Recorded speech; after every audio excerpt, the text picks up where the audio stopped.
Dentro del ámbito de la propiedad intelectual, dentro del entorno de innovación, de la innovación en sí mismo, la propiedad intelectual tiene un papel fundamental, puesto que la propiedad intelectual lo que hace es poner en valor ese trabajo que realizan las personas en cuanto a innovación, en cuanto al trabajo de generación de conocimiento. El papel que tiene el Servicio Nacional de Derechos Intelectuales en este ámbito es fundamental y pues a partir de aquello creemos que es vital que exista un intercambio directo con todos los actores del entorno de innovación. Dentro de la propiedad intelectual nos encontramos con diferentes ámbitos de protección. Y para arrancar, y quisiera mencionar cuáles son los temas los cuales quisiera abarcar el día de hoy. Quiero ajustarme al tiempo establecido, también para dar espacio para las consultas que existan conforme corresponde.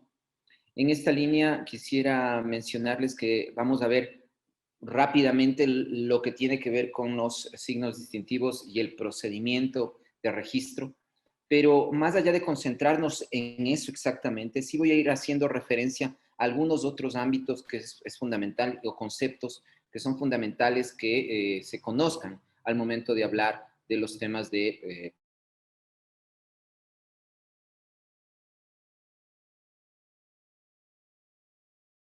propiedad intelectual, en particular, cuando hablamos de talla, que tiene que ver con las ramas de la propiedad intelectual, la legislación existente en el ámbito de signos distintivos en particular, los sistemas de adquisición de la propiedad intelectual, los efectos del registro, cuál es la relación jurídica que se establece alrededor de los signos distintivos, de las marcas en particular, los tipos de signos distintivos, los tipos de marcas, cómo terminan los derechos de propiedad intelectual en este ámbito de las marcas en particular, y finalmente veremos lo relacionado al procedimiento de registro.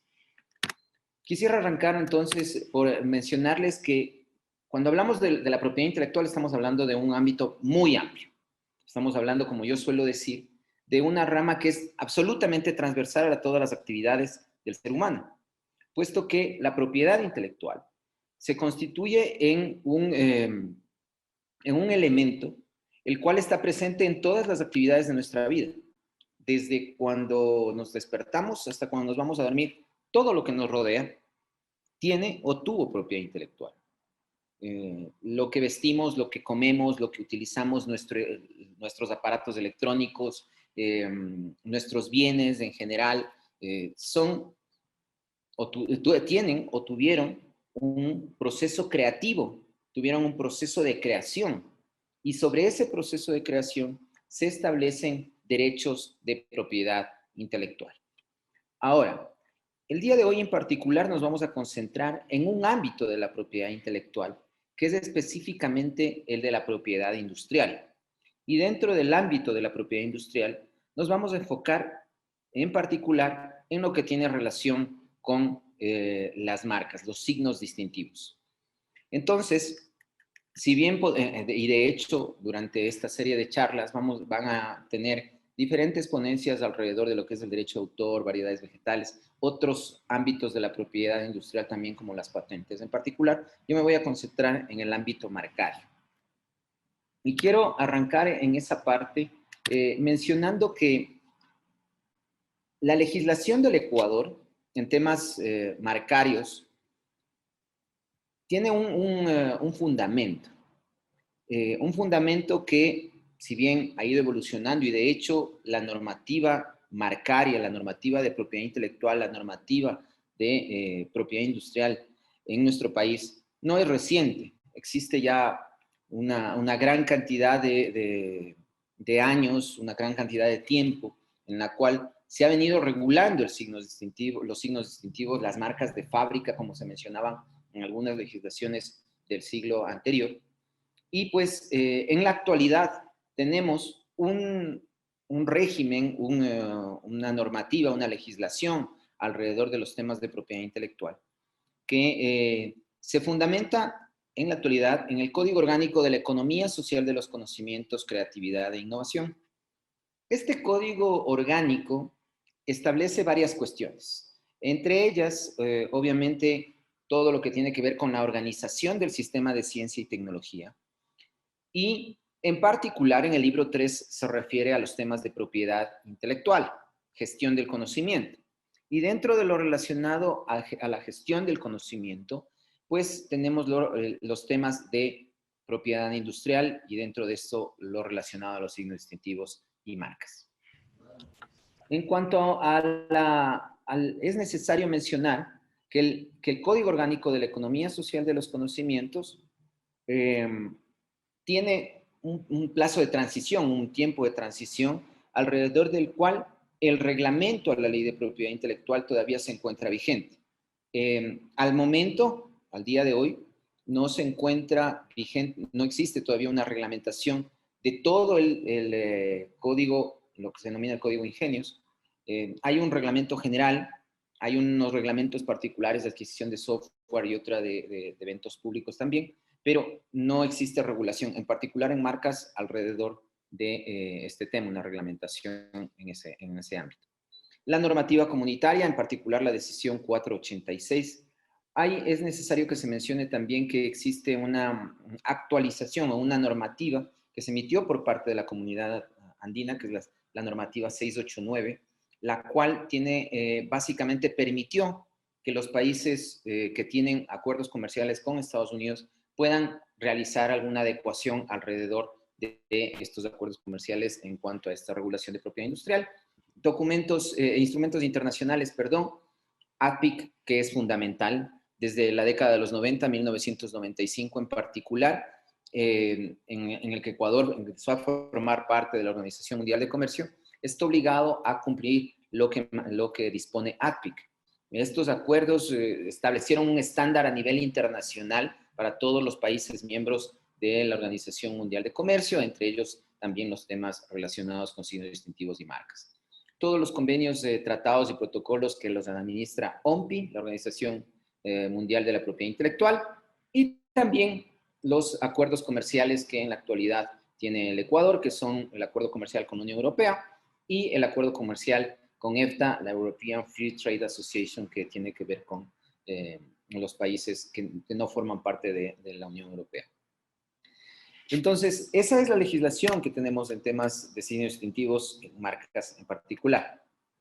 ¿Cómo se adquieren los derechos de propiedad intelectual? Y esto es fundamental que se lo diga porque aquí hay una diferenciación en particular alrededor del signo distintivo marca. En primer lugar, existe una forma de adquisición de los derechos de propiedad intelectual que tiene que ver con el uso o la creación, la prioridad de uso o creación. Y voy a ir por un momento al ámbito del derecho de autor. En el ámbito del derecho de autor, el derecho de autor, valga la redundancia, nace por la creación misma, no por la existencia de un acto administrativo de autoridad competente, como podría ser en el ámbito de la propiedad industrial, sino que nace con la creación. El registro tiene un efecto, que ya lo veremos un poquito más adelante, no constituye el derecho. ¿Ok? También existen otros signos distintivos en el ámbito ya de la propiedad industrial, como es el caso de los nombres comerciales, en los cuales se adquiere el derecho no por el registro del signo distintivo, sino por el uso del mismo dentro del comercio durante un periodo determinado y de buena fe. ¿Ok? Entonces, en particular, lo que podemos decir es que existen dos formas de adquirir el derecho, los derechos de propiedad intelectual. Por un lado, el ámbito de la prioridad de uso o creación, que son los dos ejemplos que he mencionado, y por otro lado está el ámbito del registro, que tiene que ver con, por ejemplo, los temas de las patentes, las marcas, que justamente estamos analizando el día de hoy, las obtenciones vegetales, en los cuales, en este caso, el registro tiene un efecto diferente, tiene un efecto constitutivo del derecho, y a partir del cual nace el derecho con ese acto administrativo que es emitido por la autoridad competente. ¿Ok? Entonces, lo que podemos decir alrededor de la forma de adquisición de derechos de propiedad intelectual, pues son básicamente estos dos. Ahora, ¿Cuáles son los efectos del registro ante la autoridad competente? Por un lado, está el efecto constitutivo, que es el que les he mencionado, que una vez que la autoridad competente emite un acto administrativo, el cual establece la existencia de un derecho, establece el derecho, nace el mismo, es constitutivo de derechos, y pues a partir de ese momento, a quien se le otorga ese derecho, tiene la posibilidad del ejercicio exclusivo de ese derecho. En particular, me refiero al tema marcario. Y también la posibilidad de ejercer actos de observancia, lo que se denomina el ejercicio del derecho, es decir, contra la infracción o posible infracción de mi derecho como titular, yo puedo ejercer actos de observancia en particular a partir del otorgamiento del derecho. Ahora bien, por otro lado está el efecto declarativo, que se refiere básicamente a los dos ejemplos que mencioné hace un momento, que tienen que ver con el ámbito del derecho de autor y con el ámbito de los nombres comerciales. Entonces, de igual forma, diríamos que tienen dos efectos, o podrían existir dos tipos de efecto con el registro un registro de un derecho de propiedad intelectual. Por un lado, el efecto constitutivo, y por otro lado, el efecto declarativo. Siempre, y refiriéndonos al tema marcario, estamos hablando de, en primer lugar, como había mencionado en las diapositivas anteriores, el registro constituye el derecho ante la Oficina Nacional competente, tiene un efecto de nacimiento del derecho, a partir de ese momento se constituye el derecho a favor de quien lo haya solicitado, tiene esa exclusividad a partir de ese momento en el territorio, obviamente, para el cual se otorgó. En el caso ecuatoriano, una persona que solicite ante el Servicio Nacional de Derechos Intelectuales el registro de una marca, pues tendrá el derecho al uso exclusivo en el territorio ecuatoriano. Obviamente que hay algunas salvedades, no quisiera entrar en aquellas, pero, por ejemplo, para presentar una oposición andina en virtud de lo que establece la decisión 486, es perfectamente posible siempre y cuando exista un registro en el territorio nacional, en el territorio ecuatoriano. Ahora bien, es importante que se diga lo siguiente, y es que los derechos de propiedad intelectual en general están limitados en el tiempo. A diferencia de otros derechos de propiedad, los derechos de propiedad intelectual tienen un límite en el tiempo, tienen digamos que un marco dentro del cual deben desarrollarse. No es un tipo de propiedad como la que se puede tener sobre un bien tangible. Cuando hablamos de propiedad intelectual, siempre estamos hablando de derechos sobre bienes intangibles, y estos derechos sobre bienes intangibles se encuentran limitados en el tiempo. Por ejemplo, haciendo referencia a otros ámbitos de la propiedad intelectual, en el caso de derecho de autor, 70 años luego de la muerte del autor; en el caso de las invenciones protegidas por patentes, 20 años desde la presentación de la solicitud; en el caso de las marcas en particular, el registro nace limitado en el tiempo a partir de que se emite el acto administrativo de concesión del derecho, y a partir de ese momento tiene un plazo de protección de 10 años. 10 años que son renovables indefinidamente, es decir, que pueden ser renovados hasta que el titular de ese signo distintivo desee o deje de renovarlo, tiempo en el cual pues caducará el registro y pues estará disponible para que cualquier persona también lo pueda registrar. En todo caso, es necesario que sepan que los derechos de propiedad intelectual en general están limitados en el tiempo, y en particular en el ámbito de las marcas, de los signos distintivos, el plazo de protección es de 10 años a partir de la fecha en la que se emite el acto administrativo de concesión. Es más, y solamente alrededor de un dato, la marca más antigua vigente en este momento data del siglo XIX. Me parece que es de 1892 o 1896, no recuerdo con precisión en este momento, pero desde esa época se encuentra aún vigente, ha sido renovada y renovada y renovada hasta la actualidad. Entonces, lo cual es perfectamente posible que suceda. Voy a referirme ahora a un tema que es importante, que mencione alrededor de todos los derechos de propiedad intelectual, y en particular me voy a referir al tema de los signos distintivos y de las marcas. Y es que en una relación jurídica siempre existen tres elementos básicos. Existe por un lado el sujeto, por otro lado el objeto y por otro lado el derecho en sí mismo.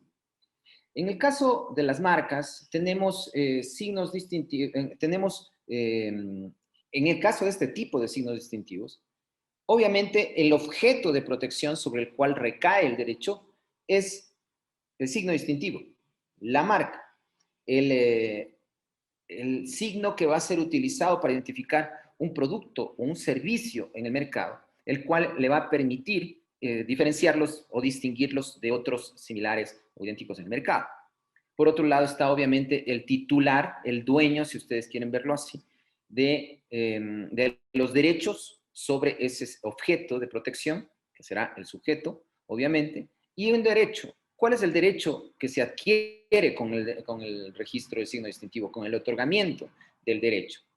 La exclusividad. La exclusividad de que solamente el titular del signo distintivo o una persona que tenga su autorización podrá utilizarlo para identificar productos o servicios para los cuales ha sido registrado. En resumen, podemos decir que en la relación jurídica de los signos distintivos, el sujeto es el titular, el objeto es el signo distintivo, en el caso que estamos analizando, una marca, y en el derecho sería el derecho de exclusividad en el territorio ecuatoriano para el caso de las marcas registradas ante SENADI, es decir, ante la autoridad nacional competente en nuestro país. Es importante mencionar este tema y sí quiero ser un tanto, detenerme, mejor dicho, en este asunto para puntualizar un par de datos. En cuanto a otros ámbitos de la propiedad intelectual, existe la necesidad o un reconocimiento siempre de derechos de propiedad intelectual, siempre y cuando exista la participación de la persona natural, de la persona que realizó el proceso creativo que tuvo como resultado, por ejemplo, en el caso del derecho de autor, una obra en el ámbito literario o artístico, y por eso se denomina derecho de autor. La participación es fundamental en ese ámbito de la persona natural. En el caso de las patentes es necesario contar con el inventor, con la persona que realizó la invención, y pues en ese momento es necesario contar con esto. En el ámbito de las marcas, de los signos distintivos, el titular puede ser una persona natural o una persona jurídica, independientemente de quién realizó el proceso creativo que tuvo como resultado el signo que va a identificar el producto o el servicio. ¿A dónde voy con esto? Es que las marcas, los signos distintivos en general, pero en particular las marcas, tienen esta característica de enfocarse básicamente en lo que tiene que ver la comercialización en el mercado. Y por eso toman tanto valor. Si bien no necesariamente, en muchas ocasiones, los signos distintivos y las marcas en particular se convierten en el activo más importante que tienen las empresas. No importa dónde se fabrique el producto, no importa dónde se preste el servicio, lo importante es el signo distintivo que identifica ese producto o ese servicio en el mercado en general o en el mundo. Entonces, es tan importante para las compañías, como también obviamente para las personas naturales, la protección de este tipo de activos intangibles, marcas, para identificar sus productos o servicios. Entonces, en resumen, podrá ser un titular la persona natural o la persona jurídica. Solamente un tema logístico. Entiendo que al final vamos a tener un espacio para las preguntas y respuestas, por lo que me voy a permitir avanzar con la presentación y al final recogemos las preguntas y respuestas que se puedan plantear vía chat o como se establezca. Así es, doctor. Al finalizar, tenemos un espacio para las preguntas. Ok, muchísimas gracias, Carolina. Entonces, volviendo al tema, como les mencionaba, en cuando nos referimos a los signos distintivos, quisiera citar esta definición. Es el signo que se utiliza en la industria o en el comercio para diferenciar las actividades propias, las propias actividades, servicios, productos o establecimientos de las manifestaciones o de las actividades homólogas de los demás. ¿A qué es lo que voy? Esto estamos hablando no de las marcas en particular, sino de todos los signos distintivos, porque como veremos un poco más adelante, existen varios tipos de signos distintivos. Entonces, los signos distintivos en general lo que buscan es diferenciar, hacer que el consumidor pueda diferenciar, identificar un producto o un servicio o una actividad de otro de similares o idénticas características. ¿Ok? Es decir, que, por ejemplo, si vamos a identificar bebidas gaseosas, se identifique claramente que existe una diferenciación entre una marca, no sé, Coca-Cola y otra marca que sea Pepsi, ¿ok? Entonces, son dos bebidas alcohólicas que comparten, bebidas gaseosas, perdón, que comparten características, son dos bebidas gaseosas de color negro, pero que cada una identifica un producto. Y el consumidor no se confunde entre ellas, obviamente porque cada una guarda una identificación, identifica realmente el producto, individualiza el producto de tal forma que el consumidor puede diferenciarlos sin ningún problema. Ahora bien, existen muchos tipos de signos distintivos. Varios tipos de signos distintivos están expuestos ahora en la diapositiva que estoy mencionando, pero hay algunos otros más, como las marcas colectivas, que también podrían claramente identificarse y formar parte de este grupo de signos distintivos, y algunos otros que no quisiera entrar a especificar, pero en general aquí están los principales. Dentro de ellos encontramos a las marcas, que son las cuales nos estamos enfocando el día de hoy. Marcas que identifican productos o servicios. Recuerden claramente este concepto. Cuando hablamos de marcas, estamos hablando de productos o servicios. Si es que nos referimos a actividades o establecimientos, estamos hablando de otro tipo de signos distintivos que serían los nombres comerciales. ¿Ya? Entonces, para quedar claros, marcas identifican productos o servicios. Las actividades y los establecimientos a través de los nombres comerciales. También es necesario mencionar que existen los denominados eslogan o lemas comerciales, los cuales constituyen un accesorio a la marca principal. Y es más, es necesario que se tome en cuenta que el lema comercial, al ser un accesorio a la marca, básicamente sobrevive o tiene vigencia en tanto en cuanto la marca se encuentre vigente, se encuentre registrada y se encuentre vigente, es decir, cumplido el plazo de protección, se ha renovado, pues deberá renovarse también el lema comercial y avanzar con ese proceso conforme corresponde. Por otro lado, están también otro tipo de signos distintivos que son las apariencias distintivas, que básicamente tienen que ver con los colores, las formas, los diseños, el establecimiento, los establecimientos de comercio o productos. Esas son las apariencias distintivas, es decir, el cómo se ve un lugar.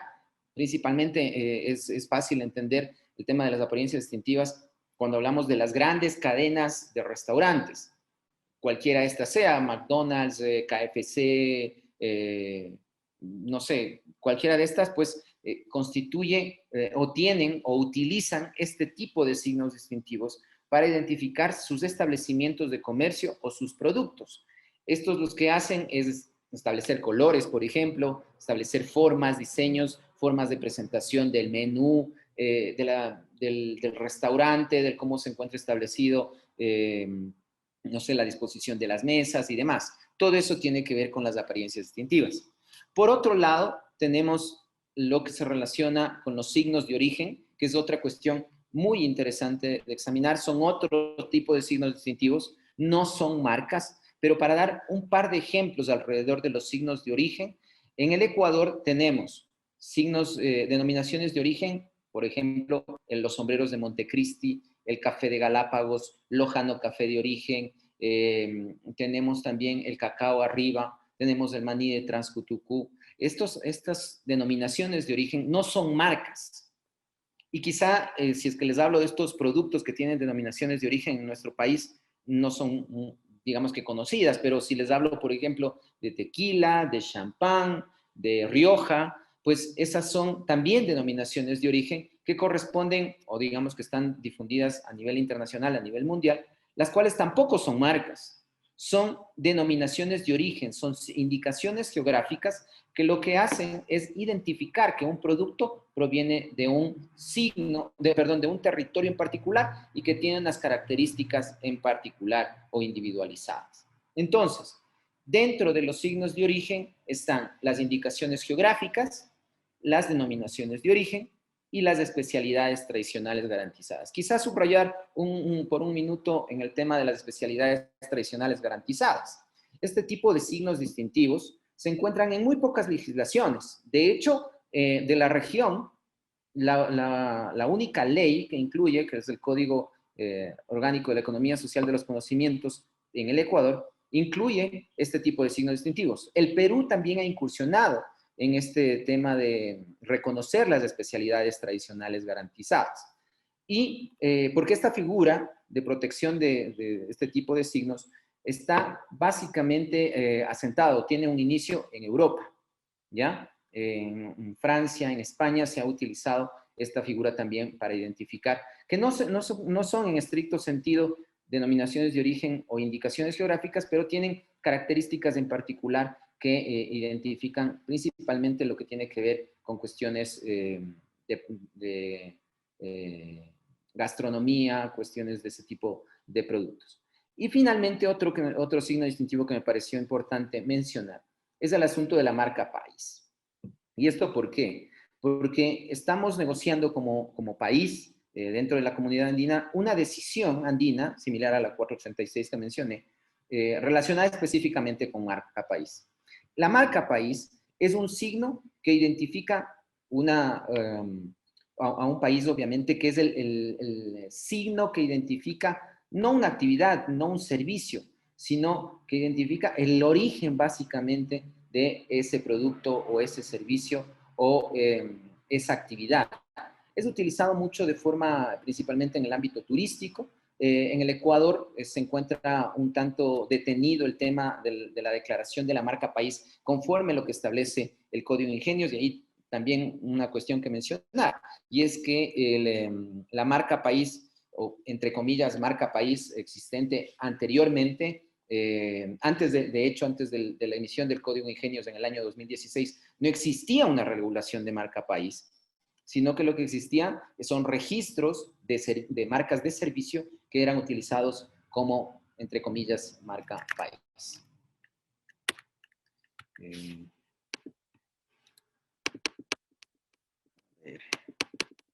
Un problema ahí con la diapositiva. Quisiera avanzar a la siguiente. Ok. Ahora, si nos concentramos en el tema de las marcas son signos o medios, y esto es importante este concepto, son todos signos o medios que sirven para distinguir en el mercado productos o servicios de una persona física o jurídica de la otra. Es decir, que identifican los productos o servicios que los produce Coca-Cola Company de los productos o servicios que produce Pepsi Inc. O sea, lo que hacen básicamente las marcas es identificar los productos de competidores en el mercado. Y eso, recordemos que es uno de los fines justamente que tiene la propiedad intelectual, que es identificar, mejor dicho, salvaguardar la competencia leal. Y es porque en el mercado existe una competencia leal en base a diferenciar los productos o servicios de unos de otros. Porque en el momento en que exista confusión, obviamente que podría derivar esto en actos de competencia desleal. Entonces, las marcas, y recordemos claramente, como lo había mencionado anteriormente, se refiere a identificación de productos o servicios en el mercado. Y solamente entre paréntesis, los productos o servicios que identifica una marca se encuentran establecidos, agrupados en una clasificación internacional que es la que utilizan la mayoría de oficinas del mundo, en el cual, por ejemplo, los fármacos o los medicamentos se encuentran en la clase 5, la ropa en la clase 25, telecomunicaciones en la clase 38, y así podríamos ir revisando una a una, pero este tipo o mejor dicho, los productos o servicios se encuentran agrupados en estas clasificaciones internacionales. ¿Cuáles son los requisitos que debe tener un signo para constituirse como marca? Y aquí voy a entrar digamos que analizar un tanto ciertas características que podrían ser susceptibles de análisis en otro ámbito de la propiedad intelectual. Se podría pensar que una marca que un signo es susceptible de protección o de otorgamiento de registro porque ese signo es nuevo, porque es llamativo o digamos que le genera cierta llamada de atención o cierta atención en el consumidor, o porque es diferente. Estas características de los signos distintivos que se pensaría que generalmente son los que deben cumplirse para conseguir el registro, no son los correctos. Una marca no necesariamente tiene que ser nueva. No se evalúa si una marca es nueva, o que sea llamativa, o que sea diferente para conseguir este registro o el otorgamiento del derecho por parte de la autoridad de propiedad intelectual. Una marca tiene que ser distintiva. Adicionalmente, debe ser capaz de ser representada gráficamente, porque recordemos que no son solamente gráficos o palabras las que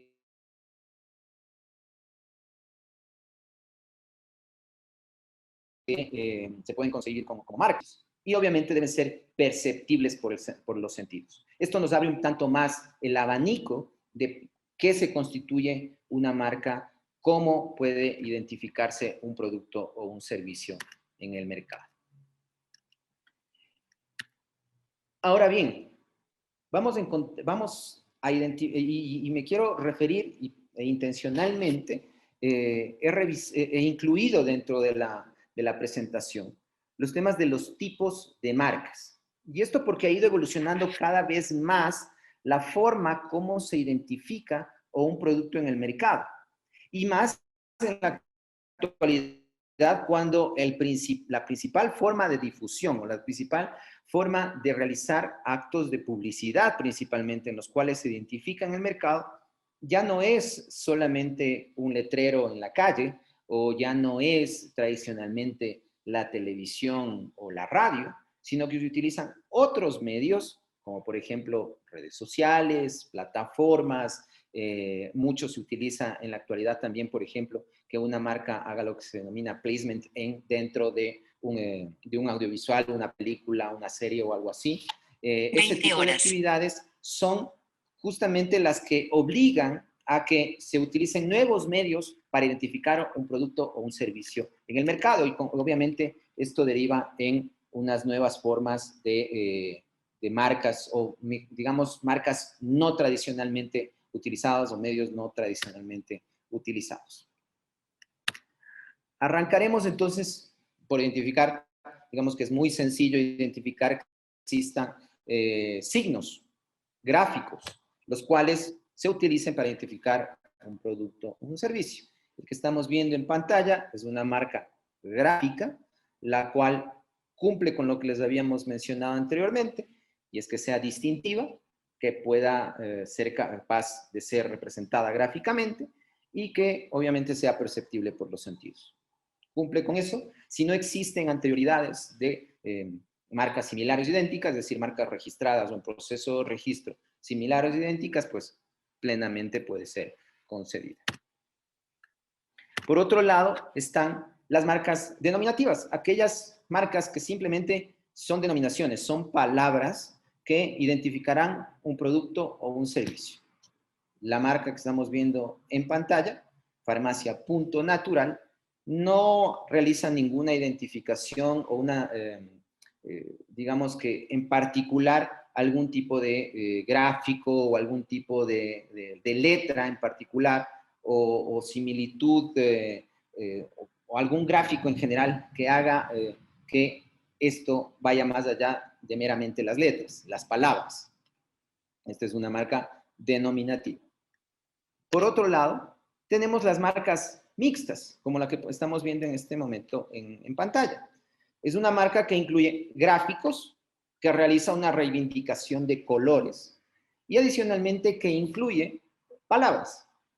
Al contar una parte denominativa, una parte gráfica y adicionalmente, en este caso en particular, realiza una reivindicación de colores, estamos hablando de una marca mixta.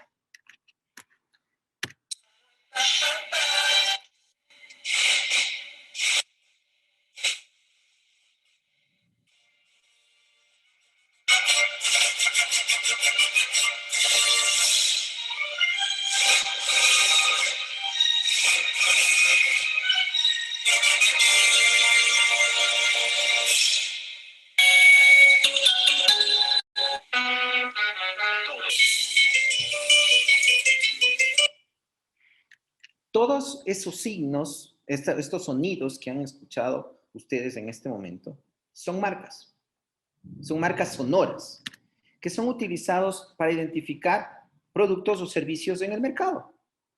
Ahora también existen, esas serían, digamos que, unas primeras marcas sugeridas, y de seguro, en el momento en el que yo les digo, por ejemplo, qué marcas identifican ustedes como marcas sonoras en la actualidad en el mercado ecuatoriano, hay muchísimas. Muchas de ellas están registradas, no todas, eso sí, es necesario mencionar, pero son utilizadas como signos para identificar productos o servicios, dependiendo, recuerdo por ejemplo ahora alguna de Pronaca, alguna del Banco del Pacífico, que están registradas y que son utilizadas para identificar productos o servicios. Aquí tenemos otros dos ejemplos de otro tipo de marcas, que son las marcas olfativas. Para todos quienes tenemos niños, pues en el momento en el que pueden ver esta plastilina Play-Doh, obviamente que la próxima vez que ustedes destapen un tarro de estos de plastilina, van a percibir el olor particular que tiene esta plastilina. De igual forma, está registrada el césped, el olor a hierba recién cortada que tienen las pelotas de tenis pen. Entonces, también otro tipo de signos distintivos olfativos. Y en el Ecuador tenemos registradas también marcas táctiles. Esta es justamente una de ellas. La cobertura de las botellas del whisky Old Parr tienen una textura en particular, la cual también se encuentra protegida como marca. Es una marca táctil, la cual pues tiene una exclusividad sobre esa forma de presentación, sobre esa textura dentro de una botella para identificar, o mejor dicho, en una botella para identificar, en particular en este caso, licores. ¿Cómo terminan los derechos sobre una marca? Y voy a ir un poco más rápido porque veo que hay bastantes preguntas y pues también atendiendo al tema de las preguntas, quisiera ir profundizando algunos temas y quizá queden bastante más claros cuando atendamos el tiempo de las preguntas. La extinción sobre los derechos de las marcas básicamente se da o por caducidad, es decir, por el cumplimiento del plazo de protección, una vez que la marca ha cumplido esos 10 años para la cual fue otorgada, pues cumple esos 10 años y si no se realiza el proceso de renovación conforme lo establecido en la normativa correspondiente, que es 6 meses antes del vencimiento o hasta 6 meses después del vencimiento, la marca pues ha vencido y pues cualquier persona podría incluso volverlo a registrar sin ningún problema. Por otro lado está la declaratoria de nulidad, cuando existe una concesión y dentro de un proceso de declaratoria de nulidad se demuestra que existió pues la inobservancia de alguna norma, pues se puede declarar nula también, nulo un registro marcario, la nulidad de un registro marcario. Cancelar una marca por falta de uso es perfectamente posible, o por notoriedad también podría ser cancelada el registro de esa marca.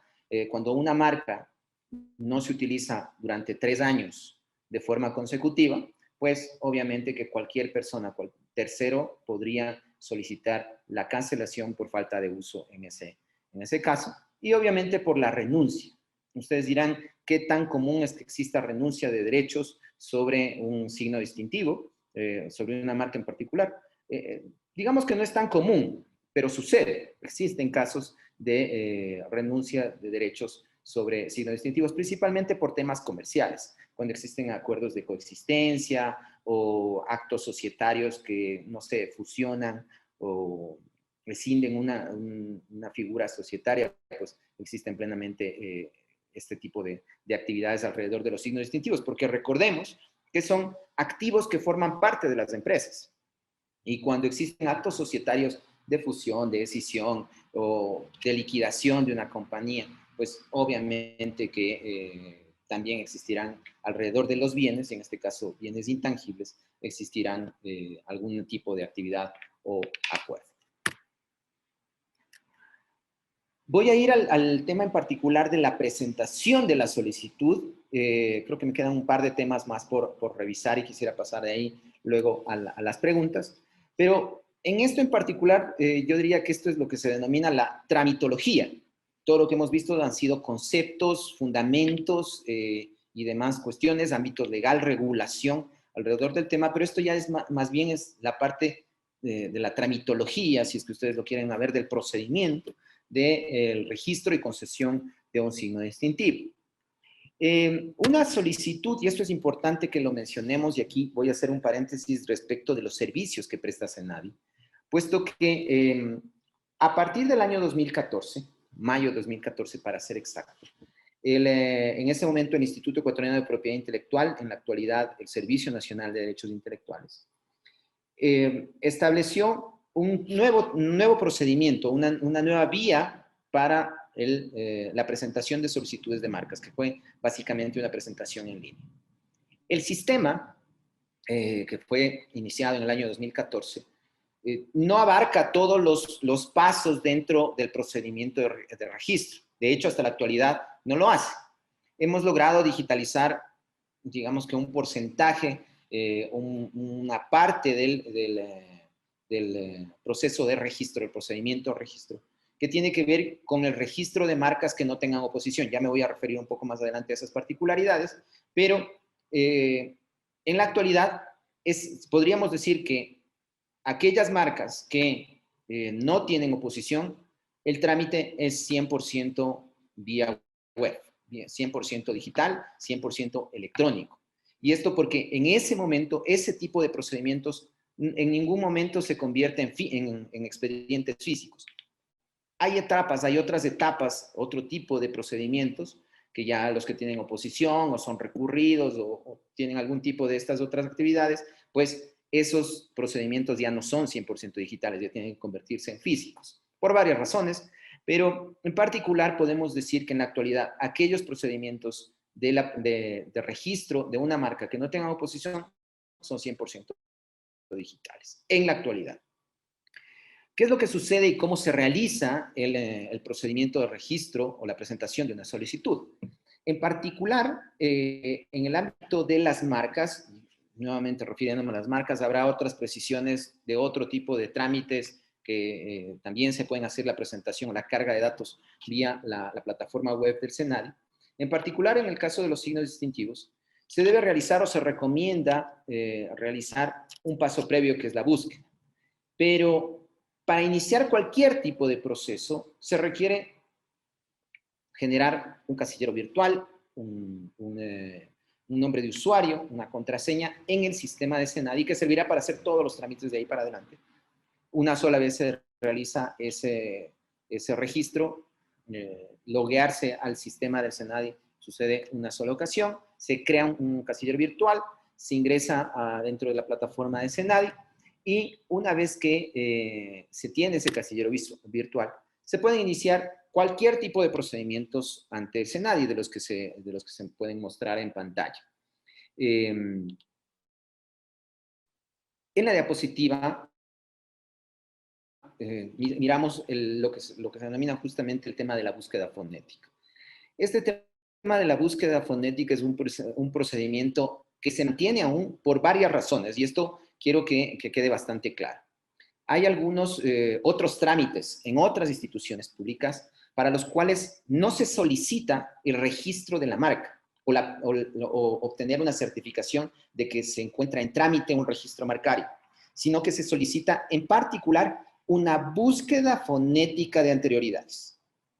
Esto, por ejemplo, en temas, me parece que es en la Cámara de Turismo, en particular, se solicita una búsqueda fonética de anterioridades. Entonces, pese a que nosotros quisiéramos omitir este tipo de trámites o prestarlo de alguna otra forma, mientras exista esa necesidad, nosotros no podemos como SENADI desaparecer este trámite hasta cierto punto. Y es por eso que incluso una de las razones por las cuales lo mantenemos aún y se debe realizar este procedimiento. Una búsqueda de anterioridades se presenta de esta forma, se realiza, se llena el formulario correspondiente. Una vez que se llena el formulario correspondiente, se puede realizar el pago. El pago, esto es algo bien importante, a partir del establecimiento o de este tema de la pandemia, del establecimiento del teletrabajo principalmente. Lo que hemos tenido es que modernizar varias actividades o poner a disposición algunas otras informaciones que para marzo no se encontraban disponibles, entre ellos justamente el pago en línea. A través de una tarjeta de crédito se puede pagar en nuestro botón de pagos, en el botón de pagos de la entidad sin ningún problema. Esto es perfectamente posible y permite agilitar mucho cualquier tipo de procedimiento, evitando trasladarse al banco, que el usuario imprima un comprobante de pago y deba trasladarse a una entidad bancaria a realizar el depósito correspondiente. Esto ha evolucionado, ha cambiado y en la actualidad pues no funciona así, sino que ya se puede realizar en nuestra página web. El costo de esta búsqueda fonética es de $16 y una vez que se realiza todo esto, se envía vía correo electrónico. ¿Para qué? Para poder recibir la información acá en el SENADI, entregar a un analista y que ese analista de inmediato lo devuelva vía correo electrónico de igual forma al solicitante, al usuario que solicita este servicio en particular.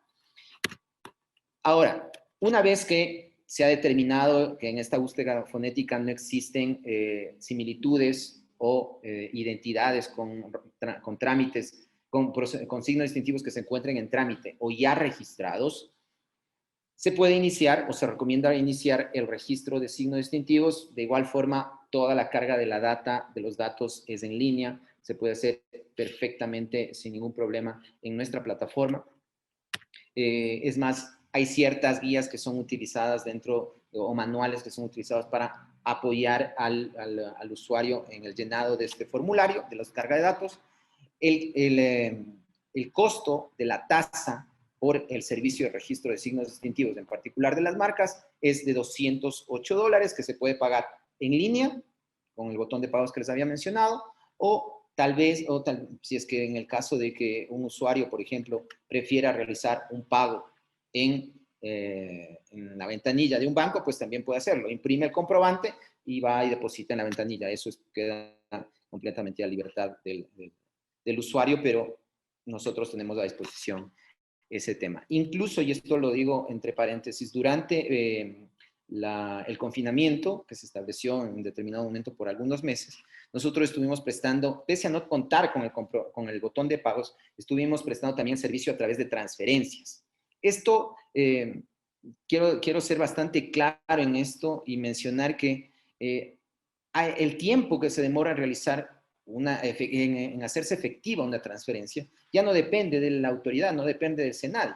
Y es por eso que es poco útil realizarla, porque una transferencia bancaria entre una institución financiera y otra puede tomar incluso hasta 72 horas dependiendo de las entidades bancarias, dependiendo incluso de la fecha o del momento en que se realiza la transferencia. Entonces, es por eso que es poco práctico utilizar este sistema de transferencias también para que un usuario pueda pagar las tasas por los servicios que se prestan en el SENADI. Y luego de eso automáticamente se activa dentro del sistema nuestro, de la plataforma, un botón que dice Start Process o Iniciar Proceso. A partir de eso se da clic y en ese momento es como si se hubiese dejado la solicitud en la ventanilla del SENADI, se marca la fecha de presentación en ese momento y pues a partir de aquello arranca todo el procedimiento interno que conlleva la presentación o la concesión del registro de un signo distintivo. Adicionalmente, y esto quiero mencionarlo también, puesto que existen en la actualidad varios descuentos de las tasas y beneficiarios de descuentos de las tasas de los servicios que presta el SENADI. Dependiendo de la tasa, hay descuentos diferentes, 50, 90%, dependiendo del servicio, de la tasa y también del usuario. ¿Quiénes pueden ser beneficiarios de estos descuentos? Artesanos, MIPYMES, actores de la economía popular y solidaria, instituciones públicas, investigadores independientes. En la actualidad, y hace pocos días, hemos emitido una resolución también que incluye a aquellos emprendedores que se registren en el Registro Nacional de Emprendedores que estableció la reciente Ley de Emprendimiento, Ley Orgánica de Emprendimiento e Innovación. Estableció un Registro Nacional de Emprendedores que lo lleva adelante el Ministerio de Producción, Comercio Exterior, Inversión y Pesca. Y quienes formen parte de ese registro como emprendedores también podrían ser beneficiarios de estos descuentos. ¿Cómo deben hacerlo? Básicamente, remitir el documento habilitante, el que les acredita como vendedores o como microempresarios o como artesanos, y pues eso nos remiten al correo electrónico que mostramos en pantalla o a través de cualquier correo electrónico de los SENADIs, de aquellos que tienen SENADI, que puede ser info@senadi.gov.es, y lo encaminamos. O sea, básicamente lo que nosotros buscamos es que la gente, los emprendedores en este caso, puedan beneficiarse de este tipo de descuentos. Ahora bien, y este es el último tema porque quiero dar paso a las más de 28 preguntas, me parece que tenemos en este momento, pues me parece fundamental el poder atender la mayor cantidad de inquietudes respetando el tiempo. El procedimiento de registro de un signo distintivo lo he resumido básicamente en la gráfica que ustedes pueden mirar en este momento en pantalla. Y sin entrar, digamos que en algunos detalles o particularidades que puede existir dentro de un procedimiento de registro de signos distintivos. Se presenta una solicitud, básicamente, que es lo que hemos visto. Una vez que inicia el procedimiento ya para conocimiento de uno de los analistas del SENADI, del agente de signos distintivos del Departamento de Marcas, ellos realizan un examen de forma, es decir, verificar si cumple con todos los requisitos de forma la solicitud. Y si se encuentra completo, pues obviamente que es clasificado y pasa para publicación. En la actualidad, nosotros hemos duplicado, antes se realizaba una publicación me parece que hasta noviembre del año anterior, realizábamos una publicación mensual de todas las solicitudes que se presentaban durante el mes, una sola vez a final de mes, el último día laborable del mes. En la actualidad lo hacemos 2 veces al mes, cada 2 semanas básicamente, tenemos una gaceta quincenal y otra mensual. En la gaceta quincenal se publican solamente solicitudes de marcas presentadas durante, digamos que ese periodo de tiempo, y en la de final de mes se publican marcas, variedades vegetales, patentes, digamos que junto con todas las otras solicitudes de los otros tipos de derechos de propiedad intelectual que se soliciten en ese tiempo. Pasa a publicación. Aquellas solicitudes que dentro del examen de forma se determine que están incompletas, pues estas son notificadas, se notifica al usuario de que tiene que completar algún requisito o aclarar algo o alguna cuestión en particular. Y si lo completa, esto pasa para publicación y continuará con el trámite. Para esto tienen un plazo de 2 meses.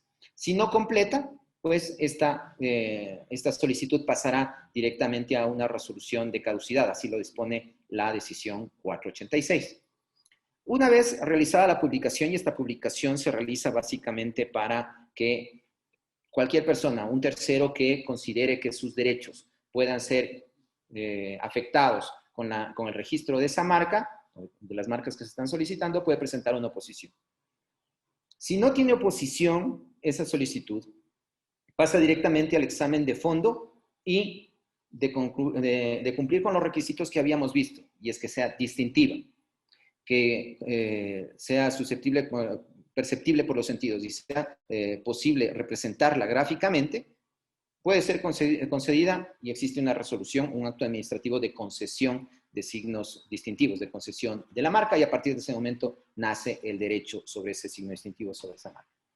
Si tiene oposición, pues hay que sustanciar este procedimiento y digamos que todo lo anterior que les dije, si se encuentra completa, la publicación, si no tiene oposición, el examen de forma, y la resolución, e incluso la emisión del título, que si bien no constituye el derecho, sino que simplemente es una formalidad, una entrega que se realiza por parte de la autoridad de un certificado que demuestra que existe de que una persona es titular de una marca, todo eso es digital. Y es más, hemos implementado firmas electrónicas, firmas masivas, es decir, en este momento ya, por ejemplo, el director de propiedad industrial ya no tiene que firmar cada título, cada documento electrónico uno a uno, sino que realiza una firma masiva de toda la producción que se haga durante el día o durante la semana por parte de los analistas. Entonces, básicamente se marca todo, se firma electrónicamente y eso pues avanza rápidamente, lo cual nos ahorra recursos, tiempo, muchísimas cosas. En el caso de los trámites que tienen oposición, en este momento, cuando se presenta una oposición, sí es necesario realizar digamos que un paso a un trámite físico. Y esto por dos razones. Primero, porque el sistema actualmente existente no contempla el módulo relacionado con oposiciones, ¿ya? Y por otro lado, es porque existe un acto adversarial en el que se presentan pruebas, en el que existen algunas otras cuestiones que son necesarias, digamos, que agregar al expediente y que pueden ser físicas. En todo caso, dentro de este procedimiento de oposición hay un traslado de oposición, contestación, pruebas, y de ser el caso, o se concede o se niegue la marca conforme corresponda, ¿ok? Entonces, podríamos decir que básicamente el procedimiento de registro se reduce a estos pasos. Ahora, ¿cuál es el tiempo de un trámite y otro trámite? Recordemos claramente, hay normativa, ni siquiera nacional, sino supranacional de la Comunidad Andina, que es la decisión 486, que establece plazos específicos que son insalvables, o sea, son fijos, se deben establecer, se deben cumplir. En particular, el tema de los 30 días hábiles para presentar oposición, esos son los que deben cumplirse. Y en el caso de que existan oposiciones, pueden haber 30 días hábiles de prueba en favor de quien presenta la oposición y 30 días hábiles de quien presenta la contestación del solicitante. Entonces, existe una extensión de plazo, un tiempo para presentar pruebas que podría extender todo el procedimiento. Si miramos solamente 30 días hábiles, son aproximadamente 7 semanas, en el mejor de los casos, dependiendo si es que existe más o menos feriados en el mes que corresponda. En todo caso, en la actualidad, aquellas marcas que no tienen oposición, en la actualidad, tienen un pequeño retraso en este momento, sí, en efecto, y esto es resultado de también la situación que cursamos durante el tiempo del confinamiento. Sin embargo, de lo cual estamos saliendo, digamos que dentro de lo que cabe, a un buen ritmo. Aquellas marcas que no tienen oposición, aquellas marcas que son solicitadas, que están dentro del tiempo, tomando en cuenta los problemas de recursos que son de conocimiento público, reducciones de personal, optimización de recursos y demás. Pese a aquello, pues estamos saliendo de entre el proceso. Es más, solo entre paréntesis, en la actualidad el SENADI cuenta con 137 colaboradores, incluyendo todos los colaboradores, administrativos, de fondo y del jerárquico superior. Y por otro lado, los trámites de oposición, obviamente, como les he mencionado, toma un poco más de tiempo. Esto no incluye la etapa de impugnación, que pueden ser los recursos que se puedan presentar, apelación o reposición o lo que corresponda dependiendo del tipo de procedimiento, tomando en cuenta que hay algunos trámites que son previos al Código Orgánico Administrativo que tienen otros tipos de consideraciones, puesto que tenían como vigencia el JAFE y otros el COA. Entonces, ahí depende de mucho cómo esté ese tipo de trámites para el procedimiento de aplicación.